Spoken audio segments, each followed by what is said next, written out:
இங்கே நான் ஒரு வேண்டுதல் வச்சு நான் வந்திருந்தேன். அந்த வேண்டுதல் நிறைவேறிடுச்சு.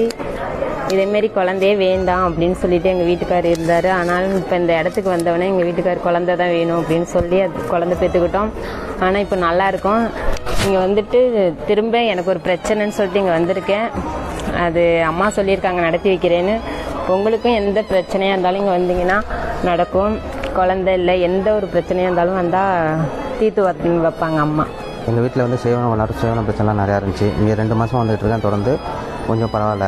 அவங்க சொன்ன பரிகாரம்லாம் செஞ்சு நல்லாயிருக்கு. உங்கள் குடும்பத்தில் எந்த பிரச்சனை இந்த மாதிரி இருந்திருந்தால் வாங்க, கட்டாயம் சரியாகும். ஜாதக ரீதியாக ஒரு மர்ம கதைகள் இருந்த சாபம் இதெல்லாம் சரி பண்ணுவாங்க. எல்லாம் சூப்பராக சொல்கிறாங்க. உங்கள் மனசுக்குள்ள இருக்க எந்த பிரச்சனையாலும் சொல்லிடுவாங்க. எல்லா ஜாதக ரீதியாக இந்த பூர்வீக சாபம் எல்லாத்தையும் சொல்லுவாங்க. கரெக்டாக சொல்லுவாங்க, சரியாயிரும். நிச்சயமாக வாங்க, எங்களுக்கு எல்லாம் பிரச்சனை சரியாயிட்டு. என் பிள்ளைக்கு பிரச்சனையாக வந்தேன். உண்மையாக நல்லதை சொல்லிட்டாங்க. அது உண்மையாக நடந்தது சொன்னாங்க. அதுமாரி எனக்கு எங்கள் வீட்டுக்காரவங்களுக்கும் உடம்பு நல்லா சரியில்லாமல் இருந்துச்சு. நான் 2 வருஷமாக வரேன். இப்போ அதுவும் அவங்களுக்கும் நல்லா போய் இப்போ 5 ஆப்ரேஷன் பண்ணி அவங்களும் நல்லா இருக்காங்க.